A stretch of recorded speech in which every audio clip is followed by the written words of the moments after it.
Bismillahirrahmanirrahim. Assalamualaikum warahmatullahi wabarakatuh. Saya Sandi Muhammad Nopianto, mahasiswa dari Pendidikan Matematika UIN Sunan Gunung Jati Bandung semester 3C. Di sini saya akan menerangkan tentang materi dari termodinamika dalam pembelajaran kimia dasar. Untuk itu langsung saja kita ke materi dari termodinamika. Termodinamika ini adalah ilmu yang menggambarkan usaha untuk mengubah kalor atau perpindahan energi yang disebabkan oleh perbedaan suhu menjadi energi serta sifat-sifat pendukungnya.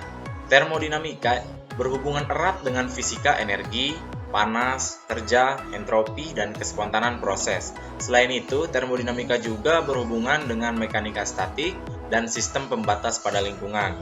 Nah, untuk aplikasi pada penerapan termodinamika itu biasanya terjadi pada tubuh manusia, peristiwa meniup kopi panas, kemudian perkakas elektronik, refrigerator, mobil, pembangkit listrik, dan industri. Nah, itu adalah peristiwa dari termodinamika yang paling dekat dengan kehidupan sehari-hari. Nah, di dalam termodinamika ini terdapat beberapa hukum. Di antaranya yang pertama itu adalah hukum 1 termodinamika yang berbunyi energi tidak dapat diciptakan ataupun dimusnahkan, melainkan hanya bisa diubah bentuknya saja. Nah, dari bunyi hukum 1 termodinamika ini, maka rumus dari hukum 1 termodinamika dapat kita tulis yaitu Q sama dengan delta U ditambah W ataupun delta U sama dengan Q dikurangi W, di mana delta U adalah perubahan energi dalam sistem, kemudian Q adalah kalor yang diterima ataupun dilepas sistem, kemudian W adalah usahanya. Nah, di dalam hukum 1 termodinamika ini terdapat beberapa perjanjian. Yang pertama yaitu adalah usaha bernilai positif jika sistem melakukan suatu usaha. Kemudian yang kedua adalah usaha bernilai negatif jika sistem menerima suatu usaha. Kemudian yang ketiga adalah Q bernilai negatif jika sistem melepaskan kalor. Kemudian yang keempat adalah Q bernilai positif jika sistem menerima suatu kalor. Jika kita ilustrasikan seperti gambar ini, maka kita dapat simpulkan, misalnya jika ada suatu sistem di dalam lingkungan, kemudian si sistem itu menyerap kalor dari lingkungan, nah nanti sistem itu akan mengeluarkan usaha. Dari sistem mengeluarkan usaha ke luar lingkungan, seperti itu. Jika diilustrasikan dalam penggambarannya. Oke, langsung saja kita ke contoh soal. Di sini saya akan memberikan satu contoh soal saja terkait hukum 1 termodinamika. Gas yang berada di dalam sistem diberi kalor sebesar 200 Joule. Setelah itu, gas diberi usaha sebesar 125 Joule. Berapakah perubahan energi dalam gas? Berarti dapat kita ketahui, Q-nya itu adalah 200 Joule dan usahanya itu adalah negatif 125 Joule. Nah, kenapa di sini Q-nya positif sedangkan W-nya negatif? Kita lihat lagi ke perjanjian dari hukum 1 termodinamika, di mana jika usaha bernilai negatif jika sistem menerima usaha, sedangkan untuk Q-nya itu karena sistem menerima kalor dari luar, itu tandanya positif, seperti itu. Nah, kemudian yang ditanyakannya itu adalah delta U atau perubahan energinya. Kita langsung saja masukkan rumus dari delta U atau perubahan energi. Delta U sama dengan Q dikurangi W, di mana Q-nya itu adalah 200, kemudian W-nya itu adalah negatif 125, maka kita langsung saja jumlahkan, hasilnya adalah 325 Joule. Nah, jadi dapat kita simpulkan dari soal di atas, terjadi kenaikan energi di dalam sistem sehingga perubahan energi tersebut menjadi 325 Joule. Nah, itu mungkin untuk contoh soal dari hukum 1 termodinamika. Kita lanjut ke yang hukum kedua, yaitu ada hukum 2 termodinamika, di mana hukum 2 termodinamika ini berbunyi, kalor secara spontan mengalir dari suhu tinggi ke suhu rendah dan tidak sebaliknya. Penjelasan dari hukum 2 termodinamika ini, yang pertama yaitu tidak mungkin membuat sistem atau tidak mungkin membuat mesin yang bekerja dalam satu siklus menerima kalor dari satu reservoir dan mengubah kalor seluruhnya menjadi usaha.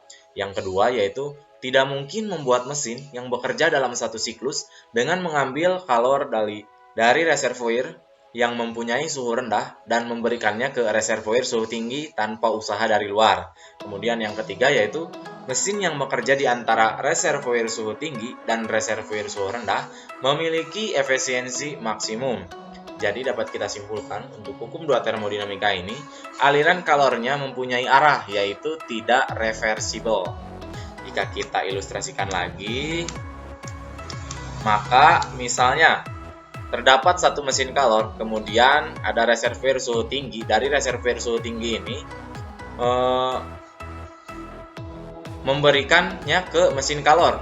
Jadi dapat kita sebut itu adalah Q1. Kemudian di mesin kalor ini, si Q1 itu akan diolah